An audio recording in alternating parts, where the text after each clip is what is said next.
I stepped on Sonia Sotomayor's foot once. Did you say sorry? No.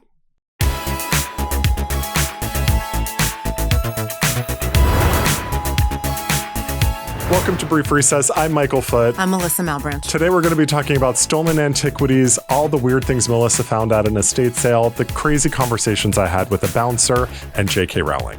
Ugh. Oh, I hit 4 estate sales this weekend. It is actually an illness. You need to be stopped. I do not need to be stopped. I love estate sales. There is nothing better. Let me tell you something. And we could talk about, I want to talk about this with you. Dead old lady clothes, dead old lady furniture, dead old lady jewelry. Because they really don't, because of late stage capitalism, they really don't make it like they used to anymore. So like if you can get your hands on like a sofa or a bed. Have it reupholstered. Yes. Yeah. I've had a sofa for like 3 years and it's already, and I spent a lot. Sofas are expensive. They're very expensive. I think this sofa might have been like $4,000 or $5,000. Yeah, and now it's a piece of shit. And it really is like, and that was we really drained the savings to buy this fucking sofa. Yes. And it's sagging and the fabric is weird and it's not like nice enough one where you would get it reupholstered. Right. Yeah. Did you get anything good at the estate sale? Yeah. What did you get?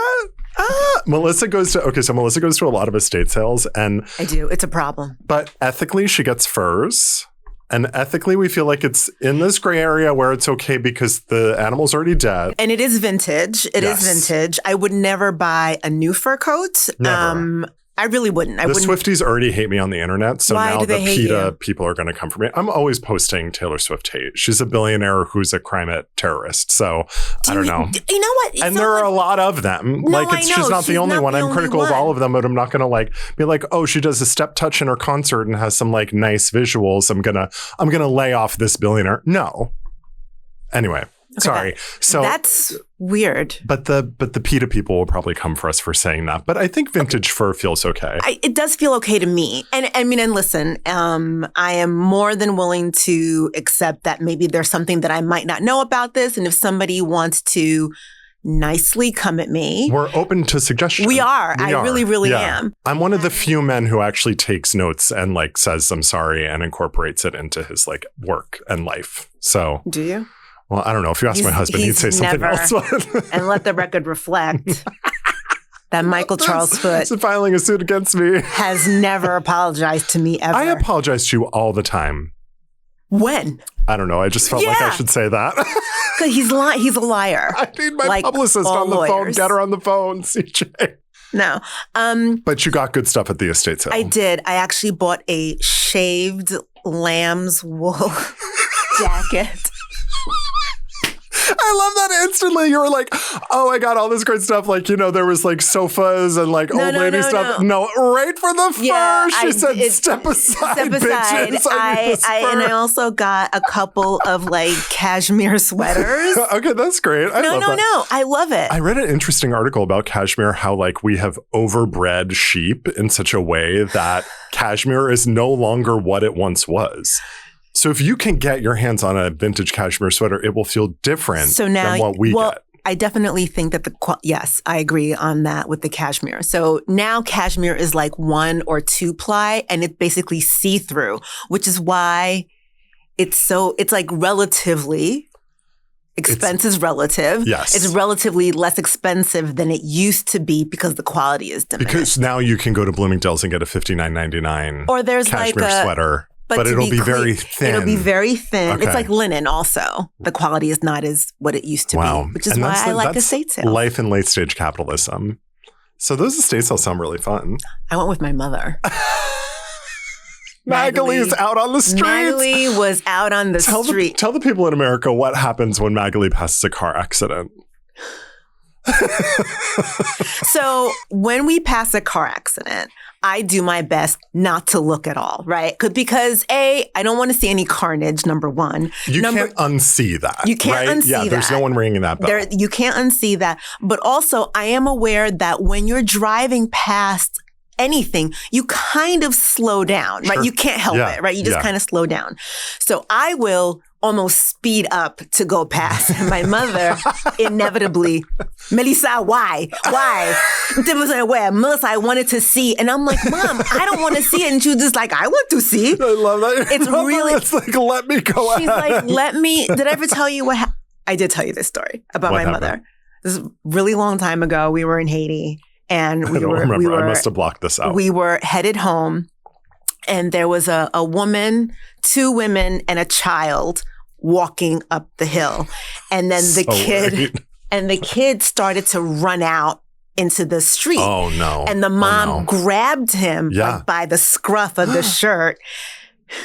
Oh no. And in the meantime, I don't remember this story. You don't remember this story? I don't remember this. My mother rolls the window down as this woman is walloping her kid and she's encouraging the lady to hit her kid. She's like, do it. She's like, do it, No! do it. And I was like, Mom, what is wrong with you? And then my mother, hit him. No. And then my mother says to me, can you imagine what a bad day I would have had if we hit this kid? May we all... And she said it. May we all have the confidence, audacity. My mom says this to my father. Imagine how awful my day would have been if we ran. We get home and we tell my dad this story, and he's just like, yeah. It's like, noted. It would have been a really bad day for your mother. My lung just collapsed. If we don't get canceled for the fur, it's going to be the driving in Haiti. Listen, I was driving very in clear. Haiti sounds like a punchline. It's kill or be killed. It's rough. Really?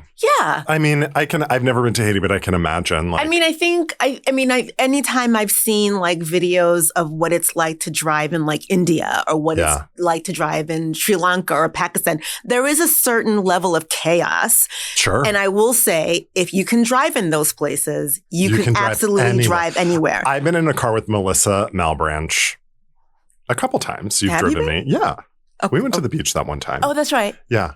Yeah. She does drive like a girl who grew up in Queens. Like she does, because she is. It is very much like that stop sign's a foot away and we're going to just start pressing on the brake. No, but are you okay? Yeah, I'm fine. I mean, I made it out alive. And we got there pretty snappy. Yes, we did. Yeah, we were there in I've got places to go. I have shit to do. In and out. Yeah, she's got 4 fucking estate sales to go to. Listen, I will not be judged by the likes of you. Okay, I just want to tell you this one thing that a bouncer said to me this weekend. We don't have to get into the whole story about me going out. It's okay. We all support my lifestyle, especially Melissa. But I do just have to tell you that this bouncer, first of all, lady bouncer, rare, elusive creature. We love to see it. We love to see that. And I was like, oh yeah. And so I'm like going in on her outfit. I'm like, this is great. We're having a great time. The bouncer had a special outfit on? Yeah, she was just looking great. She was beautiful.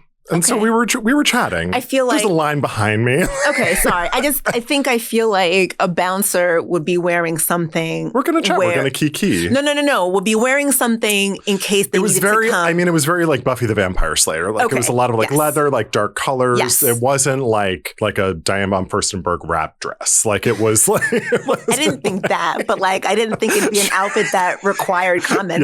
Yeah, but it was like, oh, you look great, and she looked at me. So the night sort of erodes on in a debaucherous way. And she and I end up chatting at the bar for a while. And she goes, can I just ask you something?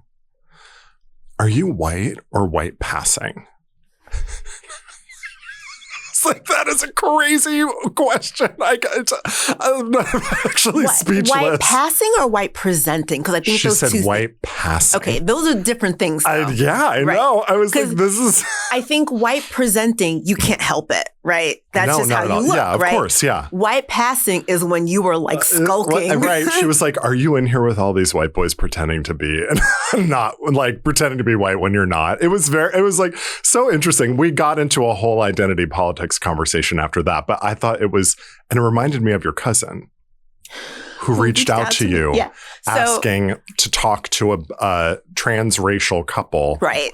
Asking Melissa to chat about this. She is not in a transracial relationship. So she did reach back out to me, by the way. I forgot to touch base with you about it. And then she was just like, Thank you for waiting for the viewers at home. Everybody was riveted. Type 1 in the comment section if you need to be constantly kept up to date on this, because I do. So she got back to me and she was just like, I'm sorry, I meant cross-cultural not. Okay. Right. Yeah. Which is great. Because I was very worried.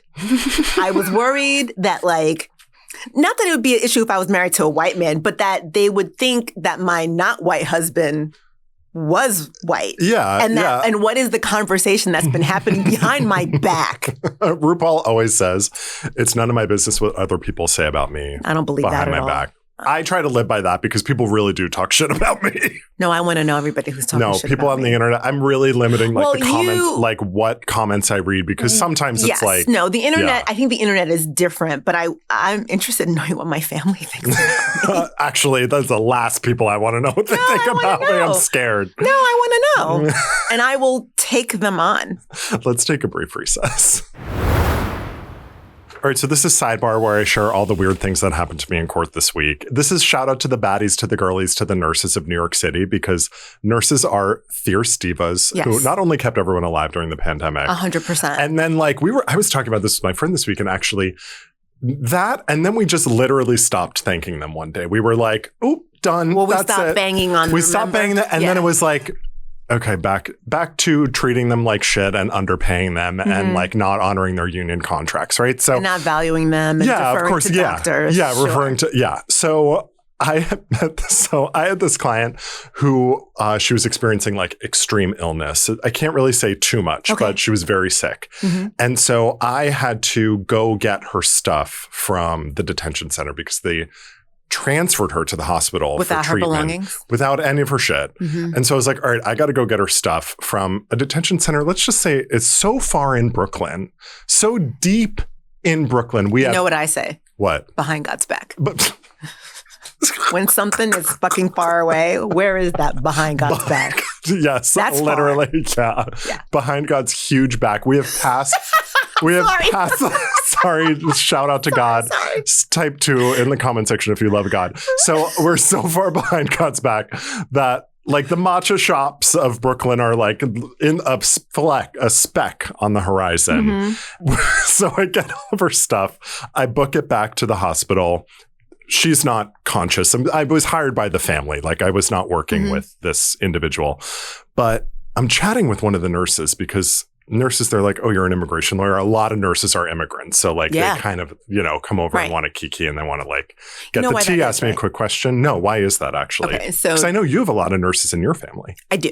So because what happens is that the United States has a shortage of nurses, right? So a lot of people from other countries are coming to the United States to be nurses, which is then resulting in a shortage of nurses in other countries, right? So there's a shortage of nurses in the Philippines because so many Filipina nurses come here. Yeah. There's a shortage of nurses and I know Africa is a big place in the continent. I cannot remember the country. However, there is you get a hall pass on this one. Sorry. Yeah, it's okay. They have all gone over to Ireland. Oh, because there's a nursing shortage there. Ireland. Yeah. So, and a lot of Irish nurses. And they make more than. Yes. Oh my God. Where are the Irish nurses going? To the UK. Stop. Oh my God. This is 3-card shuffle. Yes. And that's what's happening. That's what's happening. Yeah. Wow. Mm-hmm. Anyway. If only we could come FYI. Together and just be like, hey guys. For so many. Yeah, I guess. Yeah. Let's fair pay. Anyway, so I'm chatting with this nurse and she's like, oh, this is, and we sort of get into the case a little bit. And the ICE wouldn't unhandcuff my unconscious client. Mm. So I asked the nurse, I was like, hey, would you kind of be willing to testify? And she's jumped on it. She was like, yeah, sure. And I'm going to help her out with other stuff. But I got to go to court the next day and the judge leaned into me and was like, where's your client? Came at me hot. And I was like, my client's unconscious in the hospital. ICE won't release this person from custody. She's a nonviolent criminal record. Mm-hmm. We need to get her unhandcuffed because medical professionals are advising that they can't treat her properly because she's still unconscious and handcuffed to a gurney. So I FaceTimed the nurse. She gave me her number. With the judge? I made her testify. And did it work? It worked. Okay. It worked. Yeah, they released her. It was great. She was awesome. Yeah. And nurses they really fucking hate ICE. A lot of them are from immigrant communities. Mm-hmm. So she was like, these are the receipts. These are the ways in which it was. Nurses also have empathy. Yes. Right? Yeah, There's that. Caregivers, right? Yeah. They care about what happens. No, it was just like a feel-good moment in, an onslaught of fucking bullshit that you have to deal with as an immigration lawyer. So it's just like one of these moments where it was like, we're going to band together. We're going to hold hands. Get this one person unhandcuffed. And so I can't say much else about like what's kind of going on with her. But now she's being properly treated. Yes. Good. Yeah. Good. Good. I'm glad. Yeah. All right. So this segment is called, what the fuck is it called? Under Oath. It's my show. Oh no. This segment's called Under Oath. We're going to be talking about art law. I'm really excited to talk about this actually because I have a little bit of lore here because I actually I feel like I'm coming out, but I was an art lawyer. That was like sort of part of my villain origin story. I was an art lawyer right out of law school. I got a job working for a huge gallery. I can't say which one. You can probably guess it, but it was here in New York and it dealt with art from all areas of the world, modern art, antiquities, everything. So this case is from 2005. This curator was indicted in Los Angeles at the Getty for sort of taking antiquities, accused of taking antiquities from Italy and displaying them at the Getty. And it was sort of this like, one of the first cases to really kind of deal with this issue because like antiquities do belong to someone, like, right? And to this the is like, people of the place where they were taken from. Yeah. Yes. And this is like a huge, I think a lot of institutions are sort of grappling with this like moment where it's like, okay, we have this thing, we know it belongs to this other person, like people's perception and how they think we should be behaving and treating these objects and treating other cultures. I think the sort of logic and air quotes for those of you listening and not watching is the logic was, oh, it's safer with us than it is with this. And it's this very colonialist, fucked up perspective. I was going to say, because the colonizer will insist on colonizing, right? Yes. At every turn. Yeah. And it was very much like steeped in this sort of notion of like, oh, well, these people could never possibly They don't understand what they have. This, right? Yeah. And it's this is like gross sort of like white imperialistic, frankly, British perspective. I mean, the British Museum is like a very, very infamous example of antiquity looting. So I wanted to talk about this case because I thought it was just sort of like an interesting entree into art law, right? Like art law is sort of like cobbled together of all these weird different laws. Like there is no like art law section of a law school textbook. There's no like art law book of statutes. It's actually like it's contract law. It's criminal law. It is not, it's sort of like pulled together and the subject matter just happens to be art. So Marion True, she was the curator of the Getty and she was accused of sort of like laundering these artifacts through private collections to sort of disguise the fact that they were acquired by the Getty in an improper way. So the outcome of this case was kind of cool because basically what happened was they sort of struck a deal in this like weird like Italian court where they returned a lot of the antiquities and the charges were dropped, which is like an interesting thing. You don't normally see that happen. I mean, these were criminal charges. So you don't normally see that happen in criminal court where it's like, oh, if you return the TV you stole, I'm going to drop the charges. And it's like, there's really no backseas in criminal court. That is like a really new thing. But I think because it was the Getty, because it got so many headlines, and this was 5 years later, like it took 5 years of negotiating with the Italian government to sort of drop these charges. What happened to the woman? So Marion didn't have any finding of guilt. Like she was exonerated. She does claim that, I mean, and I think she's probably right. Like her reputation was badly damaged and from this situation.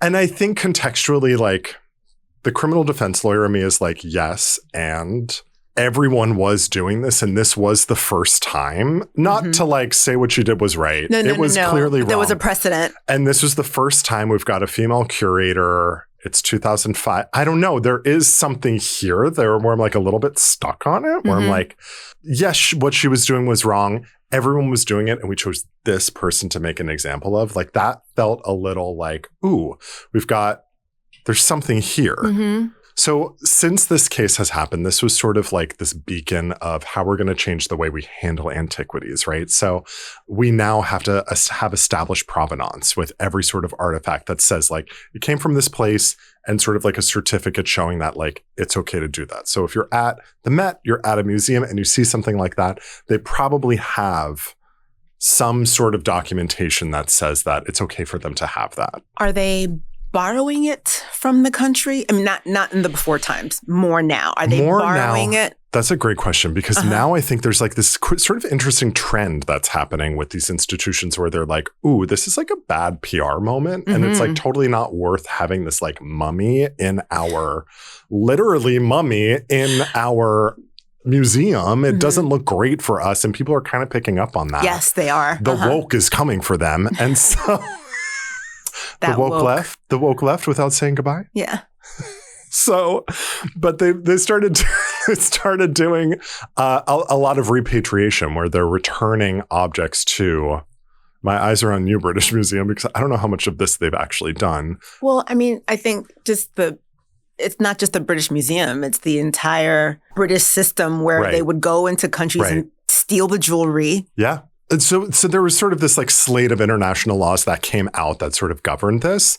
But there have been like follow-up lawsuits, like Peru sued Yale University because they had objects from Machu Picchu that one of like the Yale professors sort of stole from Peru in the early 20th century. I guess obviously they can. Peru sued Yale for this professor that had taken these objects in the early part of the 20th century. So it's not necessarily something that may have happened in the past 5 or 10 years. No, you can go back. Really old. Yeah. Okay. So a Yale professor discovered Machu Picchu. Peruvians knew where it was, right? But white people didn't. So he discovered it in his mind. And so he said, I discovered this place, this abandoned city filled with antiquities, and brought back some of those objects. And they were sort of being housed and held at Yale. So, I mean, we'd love to see accountability. They did return the antiquities.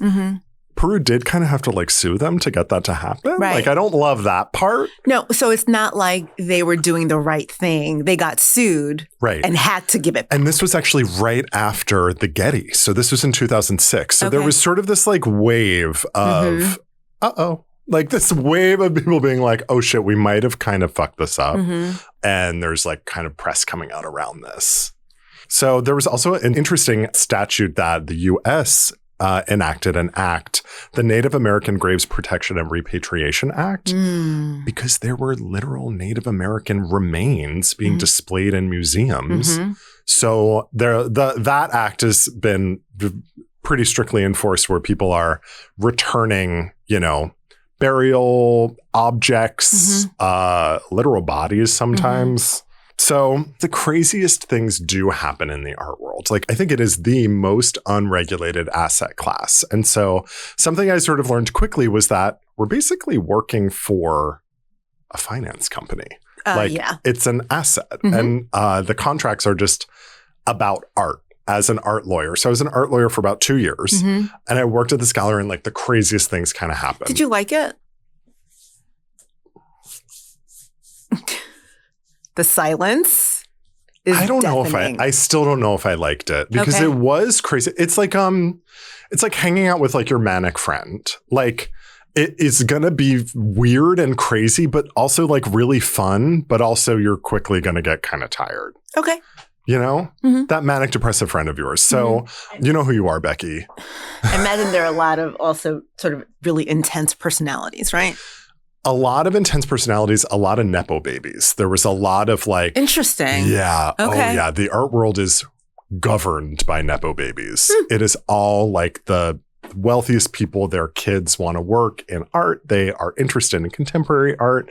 Galleries are kind of run. It's like, it really is this insular world, big personalities, a lot of entitlement. So that got old really fast too. Okay. I can imagine. So a lot of my job was like, unfucking things up. So I don't know how else to say it. Yeah. But we were looking for this like bust of like Julius Caesar's head and no one could find it. Oh, I remember you telling me this story actually. So we couldn't find it. Right. And it was like months. And it was my first day. Like the person, well, first of all, when I interviewed, they were like, Oh, yes. Great. Like I interviewed with like who my boss was going to be. And then I got a call from HR offering me the job. And they were like, just so you know, that person you interviewed with quit. She is no longer here. She quit or she got fired? She just no shoes on, walked out the door, half a cup of coffee on the table. You know how I feel. That's my theory about just walking off into the sunset, never to be heard from again. Crazy. Yeah. Something pushes them over the edge. She's on a milk carton now. Yeah, all you're going to find of them is their shoes left behind because they said, fuck it. Yeah, fuck this, and just walked away. Mm-hmm. So she left this like, hey, we can't find this bust of Julius Caesar's head. And this woman, she was like, you know, well, I don't know. She was like, what are you doing? Hortense Van Uppity. She was like this like older woman. It was clear she was just like very much like a blue blood Emily Gilmore type, right? Okay. So to like interview her, it was like a full interrogation in her office. You had to interview Emily Gilmore? Yes. Okay. And I had to sort of figure out where this was. Mm-hmm. We couldn't find it. Mm-hmm. And it was really... Did she know where it was? It was very valuable. She was the one, she was like, we don't know where this is. And so interview her. Anyway, she ends up retiring. Sure. As we're cleaning out her office, she was using it as a footrest. Yeah. We found it on the floor under her desk. How do you not know that you're using a bust of Julius Caesar as a footrest? Like, or how many busts of Julius Caesar are you using that you just mix them all up? Or was it in a box? Because that I can see, right? Yeah. Was it in a box and she was using the box as a footrest, not recognizing? No, it was like stuffed under her desk. And she could, I mean, in her defense, again, the defense lawyer in me really wants to defend Hortense Van Uppity. What is the defense? The defense is like, you know, when was the last time she got on the floor and was kind of crawling around her office? I think it probably fell off her desk. Like backwards and then was on the floor. And then she was like, my feet are sore, spin class this weekend, and was resting her feet on it for the past year. I reject this. I do. I really do. I reject it. I reject it. It's ridiculous. So you mean to tell me, let's just say that's true. Yeah. You knew you had a bust, a valuable bust on your desk. Oh, sure. Yeah. It fell off the desk? I mean, yeah. I think it went, And then what, it rolled? Yeah, it could have been. Yeah, I think it probably rolled a little bit. And this is not a you problem. This is Hortense Van Uppty's problem. Right. Technically, I mean, Julius Caesar's problem too. It was his head. It's not really his head. We're going to do a rapid fire of all the crazy things that happened to me at that job. At one point, there was this Warhol that we couldn't identify. Like, we had like an extra Warhol, which is like it's like when you're putting together IKEA furniture and you have an extra screw, it's like something's wrong. Yeah. So why do we have an extra Warhol? And so we had to call in like a specialist from London. We like flew people in to like, we didn't know what this was. And it turned out that it was an empty frame. We spent like $100,000 trying to figure out what it was. And it was just an empty frame. It was an empty frame that someone put the wrong sticker on. That would piss me off. That would really make me so angry, especially because I can see myself looking at something that looks like bullshit to me. And I'm like, and now you've got me running around in a jackass parade. It did take, I mean, this was part of why I left. I mean, I spent a lot of time in this. I was like, I could really be doing some good work with this law degree instead of looking. Maybe not even good work, but better work. Yeah. At one point we had, we were moving everything around in this like shopping cart. Like there was a literal shopping cart. Like from the Stop and Shop? Yeah, like from the Stop and Shop that we were moving art around the gallery with. Someone came and was like, I got to pick up my artwork. And we're like, where is it? We're like trying to find it. We're moving stuff around in the shopping cart. The shopping cart was a work of art. And no one told us. And we were using it to transpo. It had been like painted and glazed in like a specific way. We had to pay a lot of money to have it like restored. Well, yeah, you've been schlepping it We've around. been pushing. And that's the problem with modern art. I was going to say that that's the problem with modern art, right? And I can't stand that shit. Well, yeah, I mean, because I really am not pro shopping cart art. No. Like it has to stop somewhere. Well, no, it's actually gotten out of hand. This your expression is actually, I do want to like shut down the art expressions. I'm kind of anti-artist at a certain point. Well, I mean, I just become my father. I'm like, it's not a painting of a horse. Or is it like a bowl of fruit? Yeah. Is it a still life? Is it, yeah. What is it? Is it a nice watercolor? I don't get it. What's it? My dad actually, while we're on the subject of my dad touched a painting at MoMA and got escorted out of the building when I was a kid. Mm-hmm. He was like, well, it looked like an interesting fabric. And he went and he touched it and an alarm went off. I was going to say, it's their fault. If you don't want people to touch things, put it behind lucite. Yeah, I mean, right? This is, yeah. You don't want me to touch it? It's when I really became interested in the law, criminal law. My dad getting escorted out of MoMA, perp walked past the gift shop. I wonder who the artist was. I bet it's probably someone like really famous. Of course it is. Maybe they follow me on TikTok. If you made that shopping cart. Michael, sorry. I'm sorry. We did damage it a lot, but we fixed it. There was, this person had a reality show and they were I'll say they were like a rap mogul, and they had a piece of art that was basically like chalk on a chalkboard. Yeah. And the house cleaning person cleaned it. That was bad. I have to be a good lawyer at this point just for like a second. Yeah. So technically under like intellectual property law, if you are an artist and you are making these like temporal works like chalk or something like that, do some sort of like guide or manual that goes along with it. These sort of like artworks that can be like broken down and put back together, or like swapped out, or they're an object that is like a cup or thing.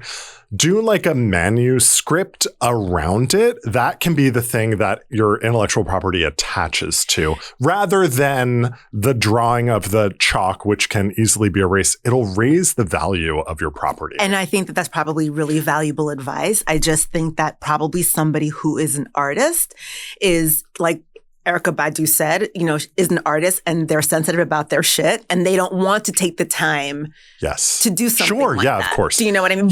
But your point is well taken. Hire someone to do, or like ChatGPT that shit. Like, I don't, but you know what I mean? Like if we've got like a little something, but I get it. I've also been like that. My agent was like, we really need you to write a book. And I was like, I don't have time or the energy to like. You do. Don't tell me what to do. Wait, I have that tattooed. What? Don't tell me what to do. You do? Yeah. Oh, it's a bulldog and it says, don't tell me what to do. That's right. I don't think I've ever read your body before. We'll get a close up. We'll throw a photo of my tattoo up on the screen. We could do a full tattoo tour one day. Okay. Other things that happened at the gallery, we had this one woman. I would always catch her carrying a painting down the street. Sometimes we had to send things out to be authenticated, and we would charge back a department for the transpo. And she wanted to save money on the transpo because we were on a shoestring budget. And so she would take the painting off the wall, and like I would catch her like sidestepping down the street with the painting, and I have to be like, you're going to damage this, like, and then I'm going to have to file the insurance claim. So she was always just ripping shit off the wall. I don't know how I feel about the idea, because it sounds like this was like a major gallery, right? A major art institution, that they were doing anything on a shoestring. No, it was all about that bottom line. Oh yeah, everything. But the whole thing is the art. So if you damage the art, I know. Well, that was my point. No, this but diva was going rogue. I don't know anything about this, and I'm telling you that sounds stupid, right? So it bothers me that there are people who this was their job, and they're just like, nope, I'm just gonna like take it off the wall. She's like, I read Sarah Palin going rogue, and I really took that to heart. I'm gonna just go. Hoist this thing straight wild. I'm just going to put this bust underneath my desk. I'm going to punt Julius Caesar's head. I hate everybody. Oh my God. You say that every episode. I do. More and more. Okay, well, you're about to hate me because at one point I got locked out of my computer and I was getting sworn into the bar. Like this was back in 2014. And I was the only person who had access to this like specific system. So my boss called me on my cell like at the swearing in ceremony. But in the art world, they don't give a shit what you're doing. Sure. And I had to read my password to my laptop. What was the... Ooh. To my boss. Tell me what it was. Rainbow Dolphin 69. Oh, that's not that bad. But with a capital R. Yeah. Yeah. Hashtag 69. It was technically in compliance with like what IT wanted. So I didn't get fired for that. But it was like, I had to explain it to him. He was like, okay, that's thanks. actually Click. not bad. No, it could have been really bad. Because I've had some bad passwords. Well, I don't want to get hacked again, but No, I wouldn't say, but I'm just saying, like, I've had some nasty shit. Yeah. Some or like real after like dark. Or like if I've hated a boss. Stop, Melissa. Yeah. You're gathering your boss and your password every time you punch it in. Mm-hmm. Fuck this motherfucker. Hashtag number 7. Michael used to be my boss. We're not going to talk about that on the show. Oh, we're not? No. Okay. Anyway, let's take a brief recess. Melissa has some cases actually this week that we wanted to talk about. So jump into it. I was looking at the docket for this year's Supreme Court. Do you just like wake up and peruse? No, I don't. I don't. But cup of coffee on a Sunday morning. You know what? I was thinking about it because of the government shutdown, and I was like, I wonder what they're up to. Yeah, I wonder if they're up to anything. And you know, a little rabbit hole, one thing led to another. Right. And I was like, oh, I don't think I had realized that you can look at the docket for the year. Yeah. Right. Yeah. So, a lot of people like track it. I stepped on Sonia Sotomayor's foot once. Did you say sorry? No. You should have. I was a dick move. We were Michael. okay. So I was 24, old enough to know to say excuse me, and I was waiting tables. And she came in with a big group, and she was great. I knew who she was, and like there was a whole like debate among the waiters of like what we call her, and I wasn't a lawyer yet, and so I don't really know. I think it's Madam Justice is what you're supposed to call her. I don't know. Anyway, I stepped on her foot, and she was like really cool about it. We both just kind of like looked at each other like, are we gonna like do a whole thing here? And she just like went and like just kind of ignored me. It was kind of great. She was super friendly though. Oh, that's welcoming to hear. I know I did tell you this, the time that I accidentally stepped on some guy's foot in the subway and he kicked me. What? I said, excuse me. And he kicked you? He told me to go fuck myself and he kicked me. But the best. Was he mentally ill? No, he seemed fine to me. I kicked him back.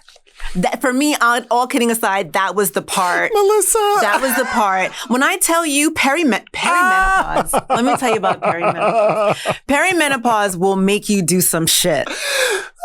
And you hit me once I hit you back. Oh, I was so she said sticks enraged. and stones. But let me tell you, so unlike you, I am not a prolific TikToker, but I took it to TikTok. What did the clock app say? Yeah, what were they saying? Well, there were definitely two camps. People who were like, you had it coming, bitch. And other people, kicked you. What? I would have kicked you too. Because you stepped on his foot? You know when you're walking and I stepped on the back of his foot and I said, gave him a flat tire. Sorry. But I said, oh, excuse me. Yeah. And then he turned around, fuck you bitch. And he kicked me and I couldn't believe it. And I kicked him back. And this man behind us, this random man sort of came up behind me and like very sort of kindly ushered me out of the way and was like, don't fight with him. He's crazy. And I was just like, he kicked me.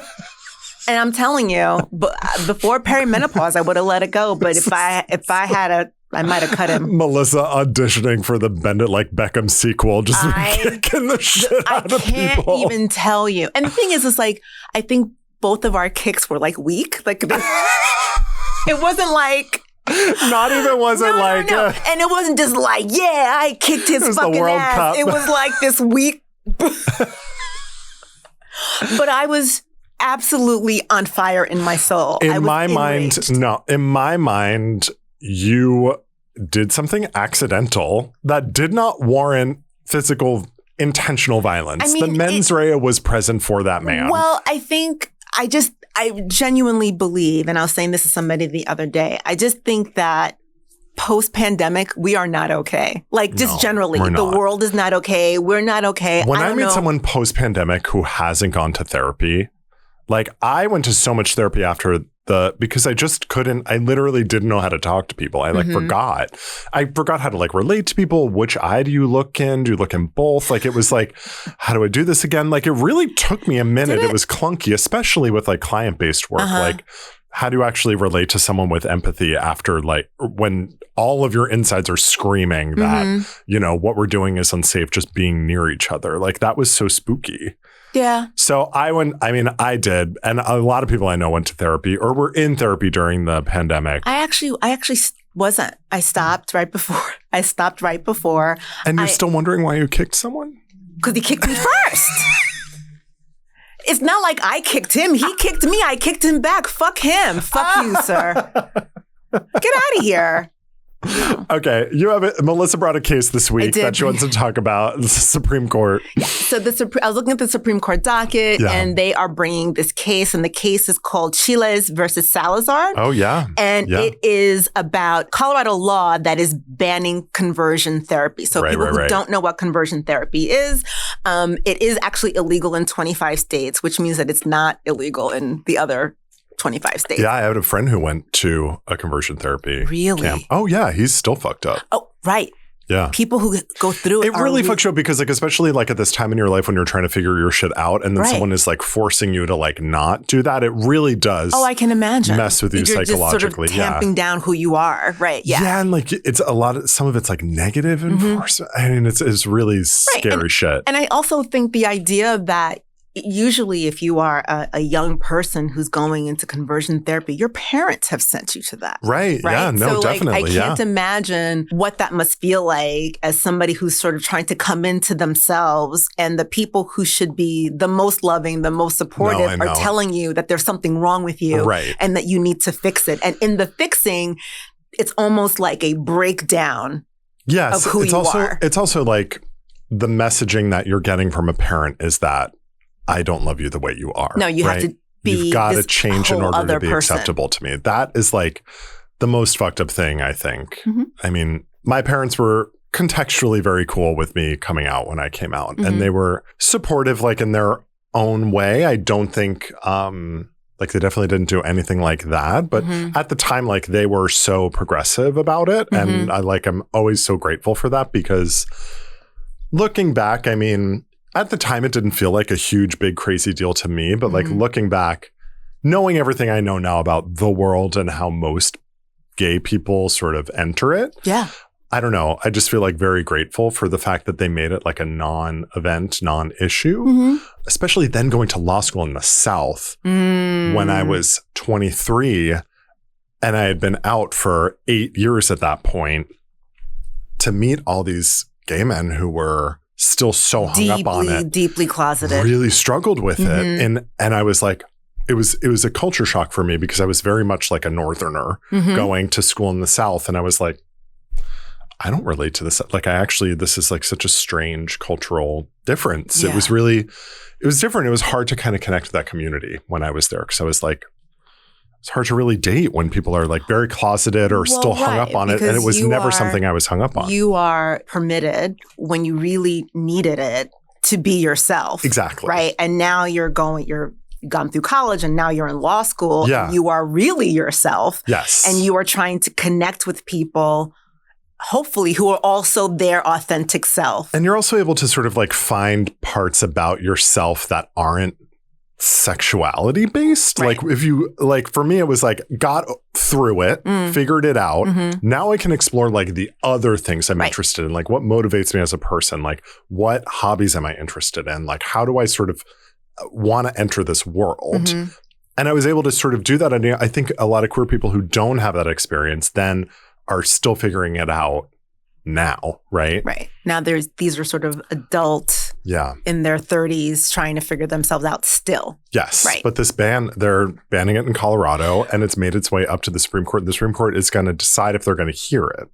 They are going to hear it. They have decided. Yeah, okay. They are going to hear it. And so the therapist who's bringing the case, her name is Kaylee Chiles. I think that's how you say it. She's arguing that the Colorado ban infringes on her First Amendment right to free speech because it is limiting what she can say to her clients. So this is a therapist whose therapy practice is faith-based. Oh, Jesus. That makes me so nervous. Right. Well, yeah. And she according to what I read, she's sort of really bristling at the idea that this is conversion therapy. She's saying that she wants to be able to speak to her clients about who they are and what God wants them to be. No, get fucked. God wants your kid to be gay as hell. I'm sorry, go fuck yourself. Like, that's it. That's kind of the headline for me, dog. Like, I don't know, man. Like, God is telling me what to say. How about like the governing ethics for psychology and psychiatry? Right. Well, like, what? But again, what she's saying is that, and she's also saying that these are people who are coming to her on their own. Okay. They're not necessarily being brought forcibly to them by their parents. But it still makes me really anxious. After the election, I recorded it but didn't post it because I started crying in the middle of it. But one of the things that I was really, really worried about is I was worried about trans people and what was going to happen to them. I think being your authentic self is such an important part of who I am. I'm just, and it takes everybody some time to figure that out. But I can't imagine what it would feel like if you felt like the world around you resented you for simply being who you were. Yes. Right. Yeah. And it made me worried about those people sort of moving along in their lives and being healthy and choosing to stay with us, right? Because that is something else that I'm really worried about. Yeah. So the suicide rates in the trans community are significantly higher than other communities. We can sort of almost understand why that is, right? Sure, if you feel like the entire world is against you, then what is there to live for? And I feel like, I hate to sort of be this person, but like, please don't do that. You are loved. You are wanted. You are respected. You are valued. Totally, and I hope that trans folks are getting that message in spite of what is happening. Yeah. We've talked about this, just like the way in which like the queer community like is taking care of itself. Like the way that like we're kind of like clinging closer to each other. For sure. Like, I don't know, if you are not trans and supportive, like, and someone who is, like, you don't have to be like, hey, holding space for you, trans person, I know a lot's going on. You could just like be like, hey, how's it going? Like, there are ways to support each other. Right. That isn't like, the after school special. Like, we can just be like, we could just like be there for each other. You see someone at the bar, you see someone at a coffee shop who's sitting alone. Maybe they look sad. Like, I think about that a lot. Yeah, so do I. I actually feel it when I don't. You do? Like, I'm guilty? I'm like, I really should have talked to that person. I know, and then I get like a little. I think the other thing that somebody could do, I know that I do this, if there are people around me who are making like commentary that I find offensive and they think that it's, well, I think you can do that if you choose. Be careful. I don't do that actually, but listen. Okay. But I also think what I love to do is make people feel uncomfortable. Oh my God. Mélissa is a villain. It is so satisfying to watch you do this.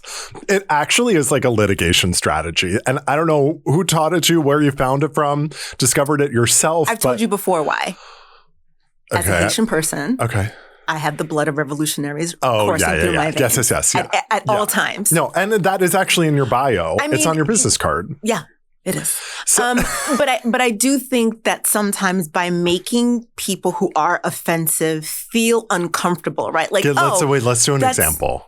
So say something that you think that we know is offensive. I don't think you got that I think is funny. Oh, I don't know if I could do that. But like, I know the one that you've talked about. Right. The one, what I always do is if somebody says something that they think is funny. Yeah. Right. Yeah. I will inevitably say, I don't get it. Oh, I don't understand.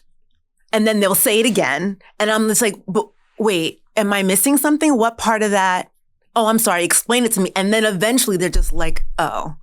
She's taking me to task without actually being you're a fucking whatever. Yeah, right. There's nothing worse than telling a joke. And having to explain the joke. And then any joke, even if it's not offensive. Right. To have someone, not understand. So now there's crickets. Right. Then to have to be like, oh, let me answer a quick Q&A about that joke I told, which no one laughed at. Right.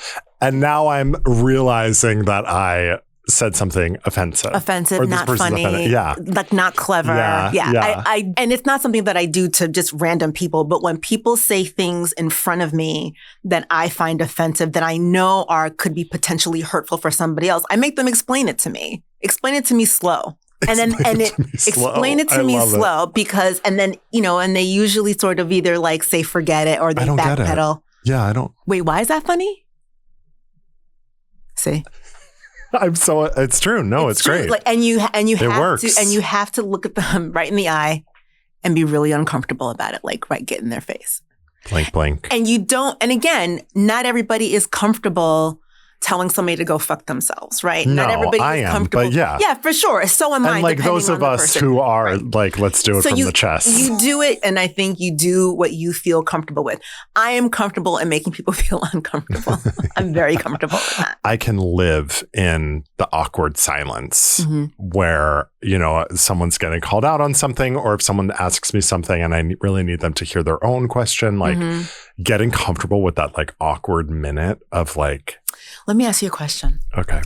In an uncomfortable situation, like let's say you are in a group meeting with a lot of people. Okay. And then there's somebody, this is completely not what we're talking about, but I'm just, now that you mentioned that. You're curious. And there is that uncomfortable moment. Do you just live in the moment, or do you let the moment play out, or do you sort of do something? Like some people will like move things around. Some people will like cough. Yeah.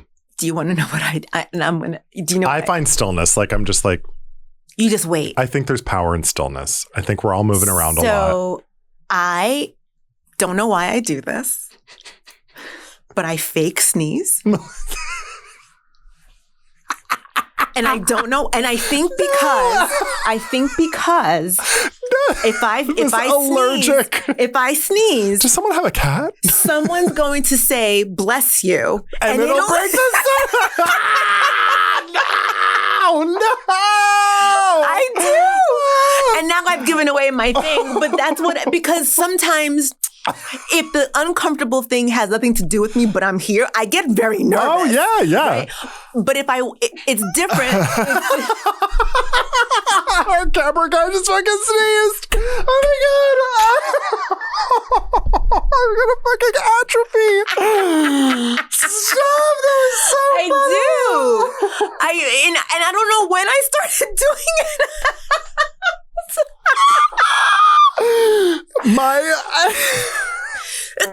Stop. I have a high blood pressure. You can't. That was it. That was a really good sneeze. I know. What the fuck?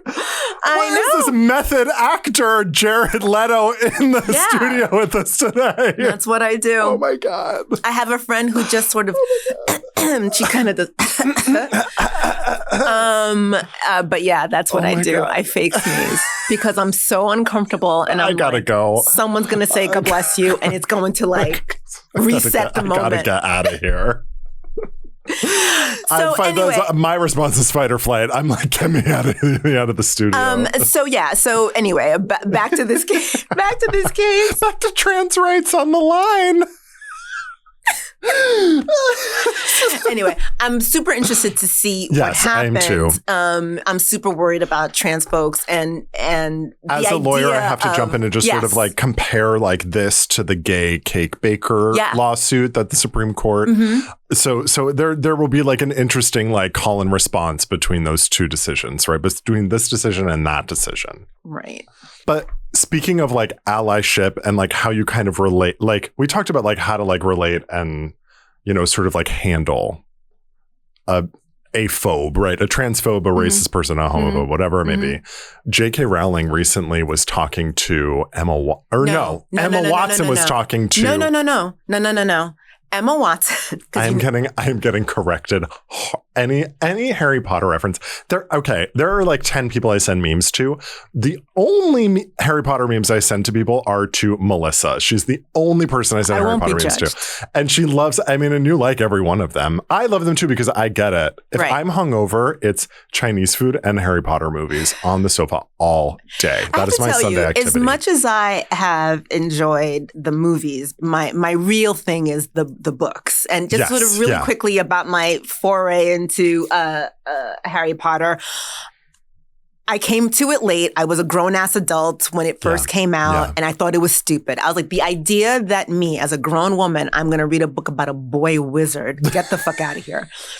But I bought the Scholastic set of the first 4 books from my cousins. I have a lot of cousins. From my cousin's son. And those books look very much like for a kid. The book covers are very much art, like yes, for very a kid. much, very much. And I bought it for him, and I don't remember why, but I ended up not giving it to him for his birthday. Interesting. Okay. And I threw it in the backseat of my car, where it rolled around for months. Sure, she's flying down the road. I've been in the car with her, slamming on the brakes. Slamming on the brakes. Those books are banged up. And I had taken my mother someplace, and I ended up having to wait for her longer than we had thought. And this is before she was rubbernecking at an accident. Probably. And I pulled out the first book and instantly was like, oh my God, this is great. You're like, oh shit, who's Hagrid? Yes. What's happening? Why are the letters exploding out of the, Yes, love it. Anyway, and then I even turned into the person who would go to the midnight. Oh, I did that. My friends and I left the club. I was 19. We left the club and we went to the midnight showing Turn. No. Not the midnight showing of the movie. Of the book release? We went to the movies and we were hooting and hollering in the back. You went to the midnight Barnes & Noble release party? I would. Did Fergie perform? I don't know. I'm trying to imagine what it was like. And I just felt so it would just be me, all these parents and their kids 2000s. and me just standing there. I really do have a tremendous amount of affection for these books for some reason. Me too. And it has been... I can't even begin to tell you how deeply and profoundly disappointing it has been for me to realize that in spite of her talent, because she is talented, right? J.K. Rowling has created this amazing world of books. She's also written other books that are also good. Yes, yeah. But to realize that she's a bitch. She's this horrible person. It is really, really disappointing. Can I just say my favorite meme is on Twitter? She was saying something insanely transphobic. Yeah. And someone said, put her thumbnail photo was clearly there was black mold growing up the wall. And someone wrote the black mold is destroying her brain. And then the next photo was she changed her profile photo. She saw the tweet and changed her photo. To the thing? To something else without black mold in the background. Yeah. I don't understand the loathing that she has, or that anybody has, frankly, for the trans community. The trans community is minuscule. It's tiny. And also, I got to say, some of the coolest people I know. There are plenty of jokes of punching down about them not having a sense of humor or but literally I have the most fun. There's a lot of this woke can't take a joke kind of energy on the alt-right woke or whatever. Can't take a joke as opposed to conservatives who chuckles. So, right. I will say in my experience it's usually the people I have the most fun with are trans because to be trans, I think for the most part, a lot of people have a lot of self-awareness if you're trans. There's this interesting NPR sort of series a couple of years ago about trans kids and how they are oftentimes the people who understand themselves as a person more than non-trans children. They were able to identify that there's something different about themselves, articulated to an adult, and seek assistance. Yeah. So it's kind of interesting, I don't know, to have that level of self-awareness. A lot of the times, at least in my case, I have a lot of humor about it, right? Anyway, to be very disappointed, I think what we're kind of coming up against here is the artist versus the art. Yes. Yeah. And how do we beparate that? And it's coming up more and more, I think, in society, as people just sort of are getting more and more canceled. So speaking of being canceled, so Emma Watson went on some podcast and she was talking about, her life after Harry Potter and how she sort of stopped acting for a while and she's thinking about coming back. And then, of course, the J.K. Rowling thing came up. And then she said that she's deciding that she's going to love J.K. Rowling in spite of her stance on trans folks because she's choosing to remember the J.K. Rowling that she knew herself, right? She's choosing to value the woman who wrote this amazing character, Hermione, and probably had like amazing experiences with her when she was a kid, right?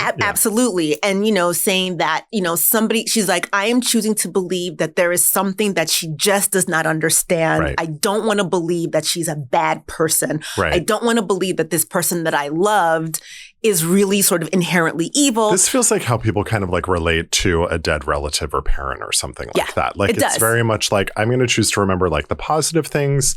And it's also like kind of like a very healthy way to sort of deal with, absolutely. Yes, that's exactly like how do I just like take this wonderful experience I had with this person who's now doing something that I completely disagree with and like honor and cherish what I remember of that and not have it be colored by what's happening now. Like that is like a very evolved perspective. I thought so. And it came across, and I know she's an actress, but it came across to me as very sincere. Yeah. And she was just like, I think that she's wrong. I think that maybe there's something that she doesn't understand. I think that she could be taught, right? That's basically what she was saying. This person has like the capacity. Right. And she was just like, I am not going to cancel her. I am going to hold space for her. And I'm going to be here if she were to choose to be educated. I'm happy to da-da-da-da-da. What happened? I actually didn't follow this. J.K. Rowling tweets or of course. X's or whatever it is. Rips Emma Watson a new asshole. Like when and just full of vitriol. It was disgusting.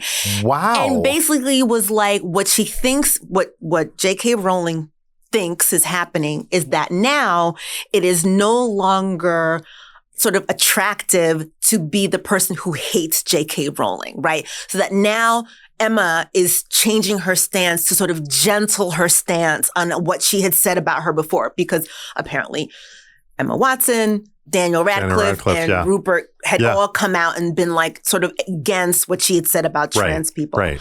And she's saying that she thinks that Emma now wants to sort of start back into acting again and that she's now changing her sort of hardcore stance about J.K. Rowling.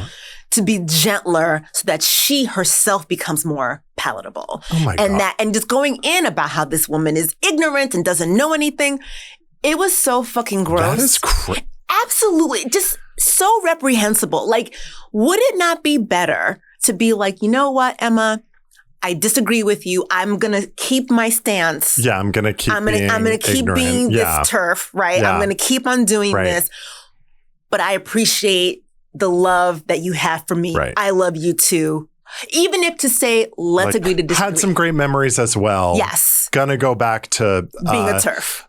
Right. I'm going to go back to being basically Umbridge and Voldemort together. Right. I'm just constantly disappointed by her. Really. And it kind of bothers me. To have like the level of imagination where you can write 7 books about, something that really was like very fascinating and interesting. And she really built a world, but not be able to imagine the gender spectrum is like crazy to me. Like, to not be able to be like, oh, you know what? Maybe someone is not necessarily a binary. Like, what? Diva, what? So that's crazy. That is whack. Yeah, no, it really, really is. Anyway, I just thought those two things kind of went together. I hate feeling so disappointed in people. It's like when I found out a client's guilty. Oh. I'm like, you fucking lied. Or I find out surprising? No, I mean, it's a lot of the times like I represent guilty people, like, and it's just like a matter of we're figuring out a technicality or making sure the police did their job right. Right. But a lot of the times it's like, I got to figure out.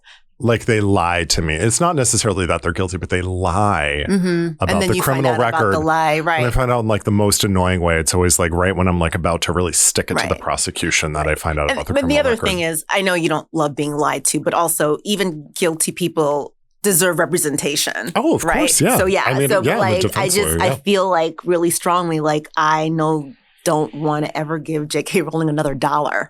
You know what I mean? Like I know. And the thing is that what I hate those about Fantastic Beasts movies, though, if you take an edible, they're really good. They're not good. No, I mean, if you take a gummy, not even. No. A little gummy and a Fantastic Beast, that is a good night. Is it a good night? Yeah, it's a good night. And a glass of rosé. Good time. All right, this is Tales from the DMs. I'm going to be answering all your burning legal questions that you send me on the internet. You DM them to me. You call in. You leave us voicemails. If you go to my link tree, you can leave us a voicemail and we will play it on the show and I'll answer your legal question. But keep the information private if you don't want us saying who you are. And also, don't record a voicemail if you don't want people to hear your voice. Someone wrote and was annoyed about that. And also, everybody, I want you to remember that while Michael is a lawyer, he's not your lawyer. So this is just for informational purposes, entertainment purposes. Just remember that. All right, this question, let's play it. What happens if you're riding in a self-driving car and it gets into a crash, or if a police officer pulls over a self-driving car? What's the legality of that? Okay, so the interesting thing about self-driving cars is that there's actually a scale based off states about autonomy. So there's it's a scale of 0 through 5 of how autonomous is the vehicle, which I think is so crazy that someone had to come up with this of okay, it's just the one that kind of keeps you in the lane. And someone else was all right, it's a completely self-driving car. There's no person in the driver's seat. I think they have these on the West Coast now, right? In San Francisco, yeah. Yeah. So basically what happens is if it's fully autonomous, there's no one in the front seat, you can actually sue the manufacturer if there was some sort of IP or product liability. Okay. So that's usually what happens if there is an accident like that. There have been some cases where that's happened. But if you are in the driver's seat and there is an autonomous feature that you're using and you get in an accident, you can be held liable. Yes. I mean, I feel like that.